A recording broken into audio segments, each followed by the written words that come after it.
All right, woohoo, drug class. Part 3 of the steroid lecture. I'm just going to basically review the steroid stuff and get into human growth hormone, some other ergogenic aids, a little bit on drug testing, and then we'll spend the rest of the time on cognitive behavior therapy for muscle dysmorphia and body dysmorphia more generally. So this poster pretty much summarizes negative consequences associated with long-term abuse of steroids. You can see basically going from top to bottom here. So brain cancer, depression, violent behavior, as we talked both acutely and chronically. We're going to get some changes in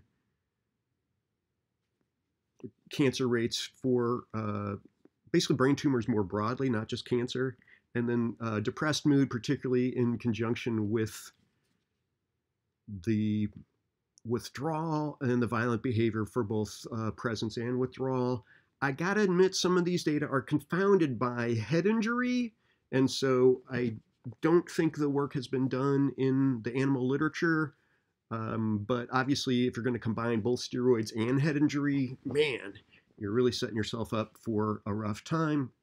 Yellowing of the eyes and skin, basically your liver's doing all it can to try to metabolize everything you can to use alcohol on top of these, which is really common. Now your liver's got to break down all the steroids and the ethanol. It's really, really hard. Bad breath. Well, I mean, bad breath is a correlate of testosterone poisoning, as they would say.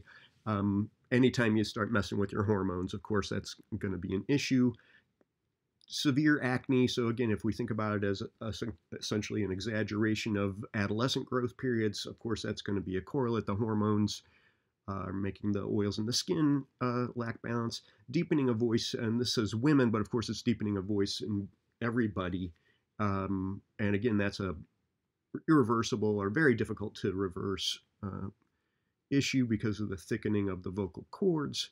Heart attack and strokes. We're definitely seeing exaggerated rates of heart attack and stroke with long-term use and like pretty early in life. So even in the early 50s, folks are getting these. And, can you blame it on steroids in an individual case? Of course you cannot. But larger data sets are suggesting that this is a correlate. Obviously, all the confounds include incredible consumption of protein later in life, which may not be such a great idea either. Development of breasts. So for the men, we've got the gynecomastia, and you really do need to know that term. Breast reduction in women, it's just the reduced body fat leads to smaller breasts in women who would normally have larger breasts. Liver tumors and liver cancer. So the liver's really bearing the brunt of this and just, doing all it can to keep the enzymes hopping, but as you add more to the system, it's got to break more down. Nausea and vomiting, those are more acute effects. And if you think about it, anytime you release human growth hormone, you do get a little bit of nausea. So even to exercise really hard with weights, you'll notice folks get a little bit nauseated, and that's usually a growth hormone acute effect. Kidney disease. So again, the kidney's got to metabolize, got to do all it can to filter this stuff out and deal with the urine. Abdominal pain and diarrhea. The GI effects have a lot of variation, so I'm not going to hit that on the test. In men, we'll see testicular shrinkage and impotence. The irony of the impotence is just so harsh. So, I mean, here you are doing all this stuff to make yourself look as butch as possible, and then can't actually get an erection, which, it's harsh. In women, you see irregular menstrual cycles. I would go farther than that, because I think you really do lose the menses after as little as 6 weeks in some folks' exposure to steroids, especially at higher doses.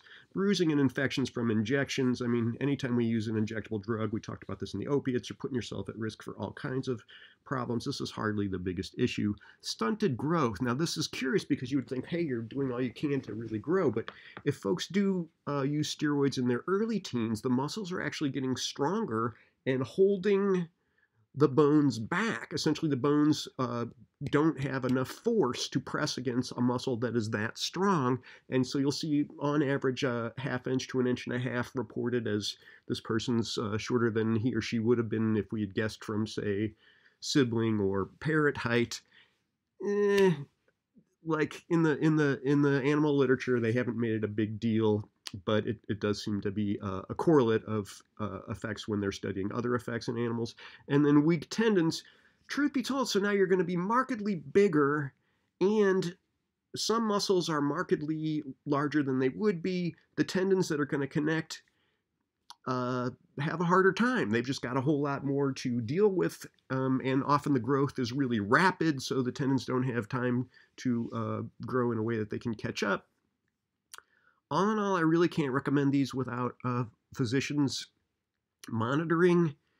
If you feel like, hey, I'm just not big enough or I need to look different, please tune in, because we're going to talk about this when we get to the CBT for body dysmorphia. All right, well, the other approach has been in part in reaction to the detection. Folks will get human growth hormone, a synthetic version. They used to use growth hormone from animals, I mean, anything they could. And this is much harder to detect because humans actually do have it. So much like the blood doping literature, which we saw, you should have human growth hormone. So detecting whether or not it's actually your human growth hormone is incredibly difficult. So human growth hormone is secreted by the pituitary, and then its presence essentially fires various receptors involved in the production of muscle mass and making body fat lean. The problem, of course, is use increases a disorder called acromegaly, and that's definitely on the test. And acromegaly essentially arises in part because some bones form a growth plate, basically show that they are done growing sooner in life than others. And if you add a bunch of growth hormone at the end of development, you're going to see the bones that haven't fused yet start growing disproportionate relative to the bones that have already stopped. So you're going to see these very large hands, very large feet, some bossing on the frontal lobe. Basically, the forehead is going to have strange, I don't know what else to call it, like deviant developments, so that their faces don't look right. The jaw tends to extend, and then the oval sort of shape of the face is lost, and it becomes more of a rectangle. Kind of harsh to talk about. I'll show some photos that'll make it markedly more clear. So then with the enlarged hands and feet, also the internal organs are damaged. So you're having your organs respond to this as well, and with muscles pressing on them in deviant ways. So enlarged heart, lungs, but then pressing up against chest muscles that are stronger than they would be. It really does make for a rough impact on longevity.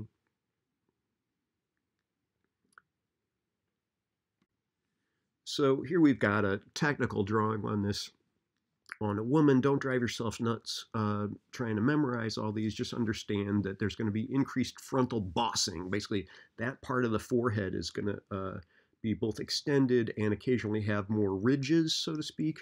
The brow furrow, so you'll see on this photo, basically the bone right behind her eyebrow is much more exaggerated now, has that sort of Cro-Magnon look.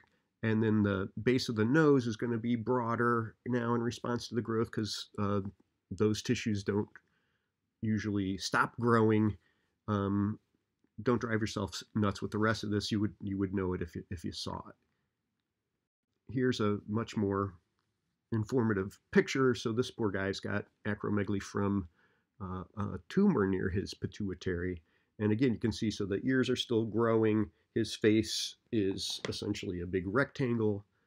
The chin is protruded, and just basically an exaggeration of the facial bones.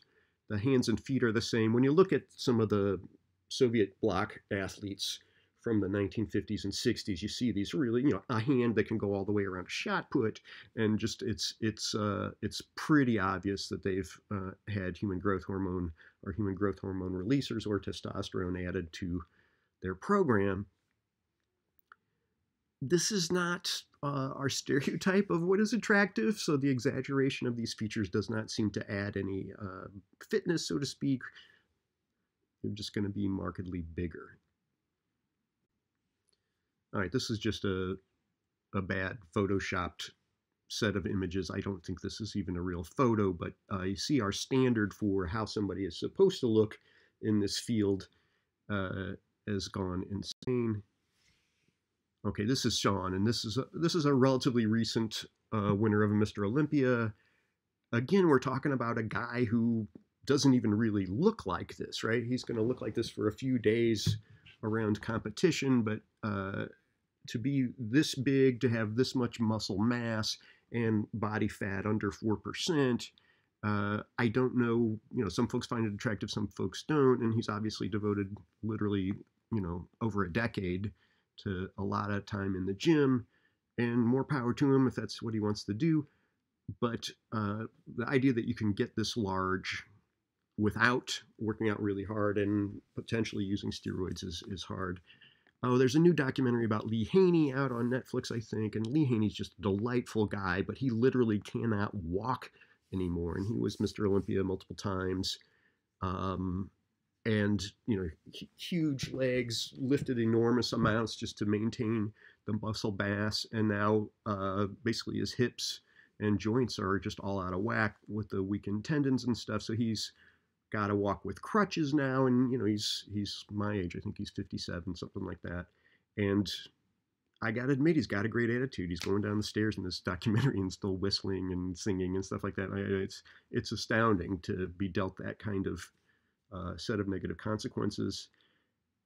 It's a lot, and then there's no guarantee. So just because you do use steroids doesn't mean you're going to necessarily succeed with this, and you still have to work out incredibly hard. So you still got to work all those muscles to failure in response to get the kind of growth that it would take. And then some other guy with just better genetics might, some other person with better genetics would potentially win these competitions. Obviously, there are advantages to this physical appearance. My student Bob Gore actually did a big review on some of that literature. What happens is you just start raising your standards. So people who are particularly attractive suddenly want more attractive partners, and they end up being just as miserable as people who are average looking at best. And it does kind of let you know that this is a bit of a hamster wheel, that no matter how great this seems to get, building a multifaceted life that's consistent with your values probably has a lot more potential to make you happy. So a couple of other supplements that are ergogenic aids. Don't drive yourself nuts with these, just know that that's what they are.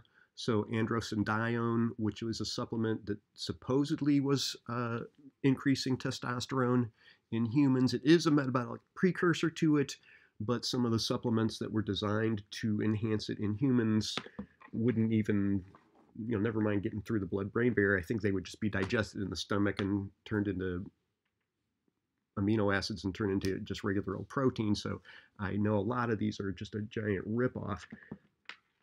It was really big in St. Louis when Mark McGuire, one of the hitters there, who was a legendary player, had said it had enhancing sexual performance and all this other stuff, and everybody went nuts about it. It was all over the internet, and everybody was apparently buying it.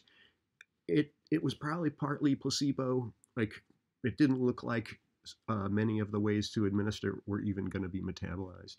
Creatine is a dietary supplement available for ergogenic use, I have here.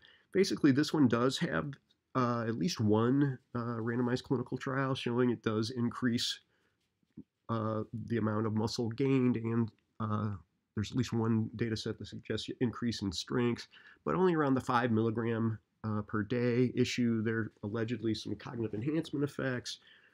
It's not absurdly expensive. I think it's at GNC. I can't remember the literature exactly, but I would imagine you have to take it on an empty stomach and be mindful. And truth be told, find yourself a good placebo or work a little extra hard, you probably save yourself some cash.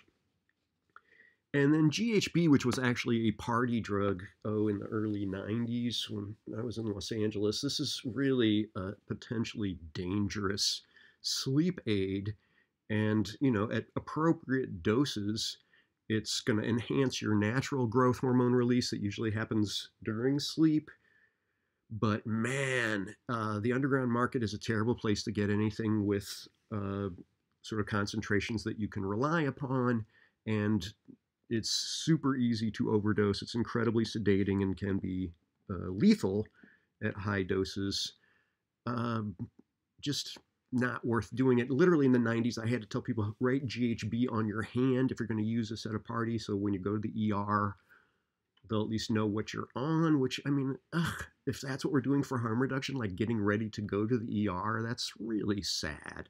And truth be told, the magnitude of the growth hormone release in response is just a couple of percentage points. It's really not the ergogenic aid it is purported to be on the street. All right. I do want to say a few things on drug testing. We're not going to get into this as much in the cannabis section as I would like. You do not need to know these different techniques. Just understand the broad principles. First and foremost, drug testing is a guess, right? It's either saying, yes, this has been exposed to a drug, or it has not. And it's like any guess, potentially accurate, but not utterly accurate every time. So you can have different kinds of errors, and those errors are costly. Telling somebody they have done a drug when they haven't is a real problem, and missing someone's drug use allegedly is also a problem. Why we care about other people's actions on their own bodies is, of course, the underlying issue. So what we have here is essentially a list of different tests, some that are more expensive than others and some that are more accurate than others. If you're doing, urine screens for a government job and you're really not expecting many positives, you could literally run 100 at a time and just see, is there a positive one in there? If there is, then you got to retest all 100. But if there isn't, hey, I don't need to run these one at a time, and I just save myself a shit ton of cash. Bottom line is just drug testing has also generated this anti-drug testing industry. So there's an underground market designed to sidestep each of these tests for each of the drugs and each of the tests, and then each of the steroids or ergogenic aids. So I don't think this is a productive use of human time or effort. If you're going to be judged by the content of your pee, I just find that really upsetting. I'm going to leave it alone. All right, this is just an old Higgins cartoon. It says, I need money, yours. Hey, steroids ain't cheap. Obviously, if we're going to demand these outrageous performances from athletes or outrageous physical appearance from people who entertain us, there are going to be negative consequences as a result. Why don't we just rethink this, and couldn't this money and time and effort be better used elsewhere? The critical issues on the drug testing is that we've essentially got the different kinds of errors we can have. So sensitivity is how much needs to be present in the body fluids before it is picked up as a positive test. That's not exactly what sensitivity is, but in a sense, if you have tested positive, what is the probability that you really have done the drug? And this is never perfect. And then the flip side then is specificity. How likely is it to yield a false positive result? All right, so if I set a threshold that's very low, I will undoubtedly catch everybody who has used the drug, but I will also inadvertently make it look as if some folks have done the drug when they have not. In contrast, if I set the bar very high, I'm unlikely to say anyone has done a drug if they haven't, but I'm also going to miss some of the folks who had done the drug, and those folks will not be identified. Obviously, in a land where we pretend that we're innocent until proven guilty, I prefer that approach, but I'm much more a fan of behavioral things. If you want to know, can this person do the job, you don't need their pee, you just need them to go do the job. All right, these detection periods in urine screening are high variability across humans, high variability across the different drugs, and the hair tests and alternative ways of getting at this question are also really complicated and really important to understand. So my hope is you don't drive yourself nuts trying to memorize these or anything, but here's my take-home point is injectable steroids can have a detection period in urine up to 8 months. So folks who use these really have to plan ahead. I know there's some sports now that are having sort of the steroid free and the regular, like in powerlifting world and things like that. Ooh, man, it's at least a protector of civil liberties. I like the honesty of that. I'm sorry that there is such a thing. And then apparently folks still try to cheat and end up in the steroid-free one when they, it's just a mess. It does say, hey, maybe we need to entertain ourselves in other ways. It's going to happen twice this week. I will get an email saying, hey, how many days for me to get marijuana out of my system? Unfortunately, heavy regular use can be detected at least a couple of months in some folks with urine, and the hair tests also have outrageous timing periods. I had a colleague, Russ Belville, who shaved his head on purpose for a test, and they took hair from under his arm. The bottom line is I mean, I would encourage you guys to not have to take a job where you have to take a drug test. Instead, how about a work sample? How about seeing how you do on the job? But unfortunately, when I talk to the guys who run these places, they think this is a measure of your character. And so I don't even know what to say. And they drug test themselves. They drug test all their employees at these drug testing firms. And it's a real big deal to them what goes in other people's bodies. Oof. The irony is they don't have the hallucinogens on here, but those are relatively quick half-life and are not detectable. So, you know, I've got clients who can't smoke pot, but they'll do a quarter hit of acid every day because they know if they do get drug tested, they can, I mean, it's just, it's so ridiculous. Anyway, you don't need to hear another rant about the drug war. All right, so what is the root of all of this? There is a disorder called muscle dysmorphia. It's not in the DSM, but it's sort of a subset of body dysmorphic disorder. Folks have called it reverse anorexia. They called it megarexia for a while, like I'm trying to get bigger and bigger. The perception that you're small and weak despite evidence to the contrary. So somebody who's, bench pressing 230 pounds and claims, oh, I'm weak. Somebody who's clearly too focused on muscle appearance or muscle strength or some prowess with a sport as if that is all they are as a person. This is the issue. And it becomes a disorder, of course, when it is impairing. So let me just show some of the domains. We've talked about these when we talked about substance abuse more generally. So time, cash, relationships, and occupational functioning. If you're spending 4 hours a day in the gym, if you're spending a huge proportion of your salary, if your relationships are suffering as a result of your time in the gym or your devotion to a steroid and it's interfering with your sexual functioning or anything like that, occupational issues. So a lot of folks who are really immersed in these are also gym rats, or they open a gym of their own, or they're employees of the gym, so you can kind of cover some of this up. They start teaching classes, all this way to kind of build your life around it. In some sense, that's really adaptive, but it certainly does raise a red flag. How do you feel about yourself on the inside? Ruminations about appearance, so this sense that you spend a whole lot of time thinking about what do I look like, spending a ton of time trying on different clothes, squeezing your body, measuring things. Like it gets to be too much devotion to one domain in life. Constant demands for reassurance. So you can imagine interpersonally, their friends and partners really find this less than delightful to have to say, no, you look good. Yes, your stomach is flat. No, your arms are big, whatever it is.